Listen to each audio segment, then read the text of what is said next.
Movie की starting में 1956 में फ्रांस के टेरेस्कॉन शहर के एक चर्च में इस मूवी का शैतान वलक चर्च के पादरी को एक बच्चे के सामने हवा में उड़ाकर आग से जलाकर मार देता है। और ये थी इस मूवी की इंट्रो, जिसके बाद हमें इस मूवी की मेन कैरेक्टर सिस्टर आयरीन को दिखाया जाता है, जो कि एक इटालियन कॉन्वेंट मोनेस्ट्री में अपनी फ्रेंड सिस्टर डेबरा के साथ बातें कर रही होती है, जिसमें दोनों अपनी अपनी फैमिलीज के बारे में बातें करते हुए काफ़ी इमोशनल हो जाते हैं। इस मोनेस्ट्री में किसी को भी, यहाँ तक कि डेबरा को भी ये नहीं पता था कि आयरीन ही वो नन है जिसने आज से 4 साल पहले शैतान वालक को हराया था, जो कि इस मूवी के पहले पार्ट द नन में दिखाया गया था। फिर दूसरी तरफ फ्रांस में हमें मोरिस को दिखाया जाता है, जो कि एक कैथोलिक बोर्डिंग स्कूल में साफ सफाई का काम करने की जॉब कर रहा होता है।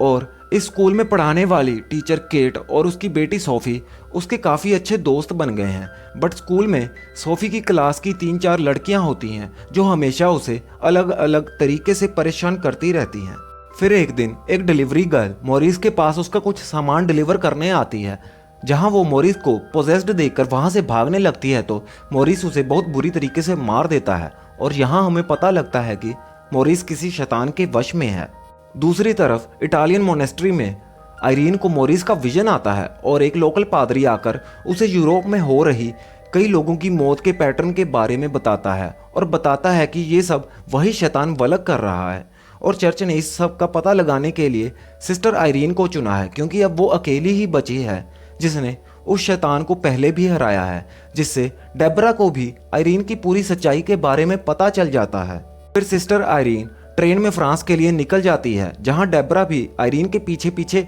आ जाती है। और जब आयरीन उसे वापस जाने के लिए कहती है तो वो कहती है कि वो भी इस शव में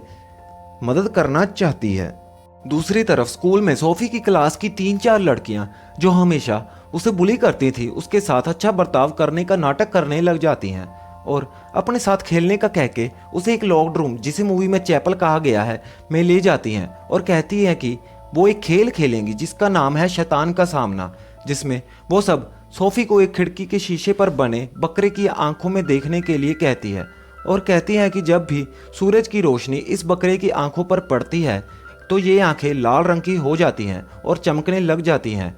ये बात आप लोग याद रखना, क्योंकि इस चीज़ का कनेक्शन आप लोगों को आगे जाके पता चलेगा। ये कहते कहते वो तीनों लड़कियां उस चैपल से बाहर निकल जाती हैं और बाहर से बंद कर देती हैं, जिसके बाद अंदर सोफी को किसी के होने का एहसास होता है और उसे वहाँ वही शैतान वलक की झलक दिखाई देती है, जिससे डरकर वो दरवाजे को पीटने लग जाती है कि तभी मोरिस उस दरवाजे को खोलकर उसे बचा लेता है। और जब वो उससे पूछता है कि उसने अंदर क्या देखा तो वो उसे कुछ नहीं बताती, बट तभी केट वहाँ आकर उसे अपने साथ ले जाती है। फिर सिस्टर आयरीन और डेबरा को दिखाया जाता है जो उसी चर्च में पहुंच गए थे जहां स्टार्टिंग में शैतान ने फादर को जलाकर मार डाला था। और वहां पर एक नन से पूछने पर वो नन उन्हें उस चर्च के बारे में सब कुछ बताती है और ये भी बताती है कि एक हेल्पर भी यहाँ पर काम करता था जो फादर के मरने के बाद ही अगले दिन ही यहाँ से चला गया था। और वो हेल्पर और कोई नहीं बल्कि मोरिस ही होता है। जिसके बाद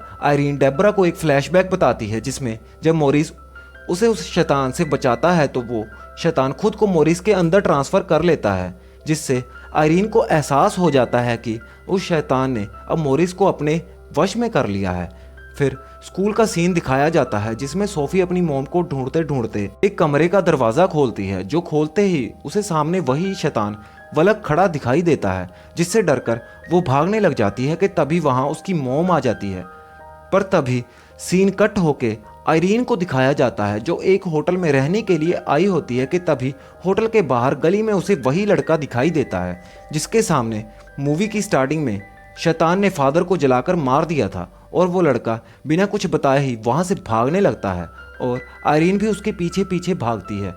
और आगे जाके गली में उसे वही शैतान वलक दिखाई देता है जो उसे गले से पकड़ लेता है। और तभी आयरीन को एक विजन आता है जिसमें वो देखती है कि कुछ नकाबपोश आदमी सेंट लूसी की आंखें निकाल रहे हैं। इस मूवी में बताया गया है कि कुछ प्रोटेस्टर्स ने सेंट लूसी को भी आग से जलाकर मारने की कोशिश की थी, पर सेंट लूसी को आग से कुछ नहीं हुआ और वो प्रोटेस्टर्स ने उनकी आंखें निकाल ली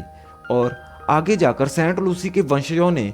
उन आंखों को कहीं छुपा कर रख दिया था। फिर जब डेबरा भी उस गली में आती है तो वो देखती है कि सिस्टर आयरीन उसी गली में बेहोश पड़ी है। और फिर सीन कट होके स्कूल में हेड मैडम को दिखाया जाता है, जो मॉरिस को उसी चैपल के दरवाजे पे खड़ा देख उसे वहां से जाने के लिए कहती है। और उस चैपल में से कुछ आवाज़ें आने पर वो दरवाजे का लॉक खोल के अंदर चली जाती है। और आवाज़ों का पीछा करते हुए जब वो उस चैपल में और अंदर जाती हैं तो एक बच्चे की आत्मा उनके सामने आके उन्हें बहुत बेरहमी से मार देती है। उधर दूसरी तरफ आयरीन को होटल के कमरे में जब होश आता है तो वो डेबरा को अपने विजन के बारे में बताती है और उसके साथ कैथोलिक रिकॉर्ड्स रखने वाले लाइब्रेरियन के पास चली जाती है, जो उन्हें बताता है कि वो शैतान सेंट लूसी के वंशजों को मार रहा है क्योंकि उसे सेंट लूसी की आंखें चाहिए। वो आंखें सेंट लूसी के वंशजों में से किसी ने छुपा कर रखी हैं। और वो ये भी बताता है कि वो शैतान पहले एक फरिश्ता था और ईश्वर ने उसे नकार दिया था, उसकी पावर्स को छीन लिया था। अब उसे सेंट लूसी की वो आंखें चाहिए दोबारा ताकतवर होने के लिए, और आयरीन उन आंखों की मदद से ही उस शैतान का खात्मा कर सकती है। जिसके बाद वो उन्हें अपने रिकॉर्ड्स में चेक करके बताता है कि वो आंखें उन्हें उसी बोर्डिंग स्कूल में किसी जगह पर मिलेंगी। जिसके बाद वो दोनों उसी स्कूल में पहुंचती हैं जहां पर उन्हें मॉरिस, केट और सोफी मिलते हैं, जिन्हें वो बताती है कि उस शैतान ने मॉरिस को अपने वश में कर रखा है।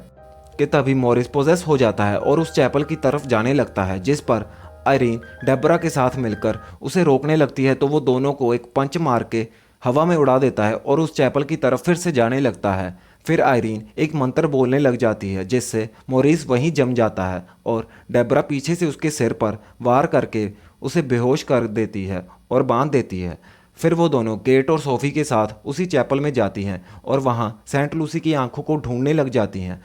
फिर सोफी उन्हें उसी खिड़की पर बने बकरे की आंखों वाली स्टोरीज बताती है। जिसके बाद जब डेबरा बाहर से खिड़की पर बने बकरे की आंखों पे टॉर्च से लाइट मारती है तो उन्हें एक लाल लाइट आंखों में से होती हुई जमीन पर पड़ती दिखाई देती है। और जब आयरीन उस जगह को चेक करती है तो उसे वहां पर एक बॉक्स मिलता है जिसमें सेंट लूसी की आंखें होती हैं। तभी सोफी उस खिड़की पर देखती है जहां से वो बकरे की पेंटिंग गायब हो जाती है और उन्हें ऊपर से अजीब सी आवाज़ें आने लग जाती हैं, जिसे चेक करने के लिए जब डेबरा ऊपर जाती है तो सीढ़ियों पे उसे एक राक्षस दिखाई देता है जो वही पेंटिंग वाला बकरा था। और वो वहाँ कमरे के बाहर खड़ी लड़की पे हमला करने जाता है तो डेबरा भागकर उस लड़की को लेकर उनके कमरे में घुस जाती है, जहाँ पर और भी लड़कियाँ होती हैं जो उस बकरे के दरवाजे पर हमला करने के कारण डरने लग जाती हैं।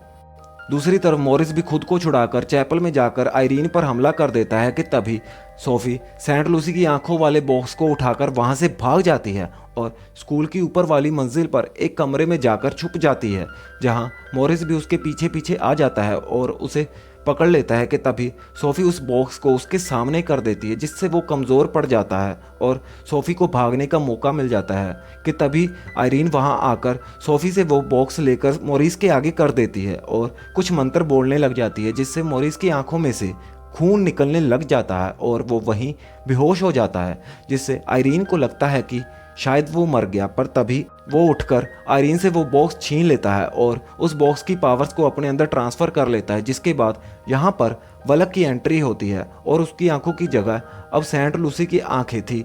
जिससे वो और भी ज़्यादा ताकतवर हो गया था और आयरीन को हवा में उड़ाकर आग से जलाने लग जाता है।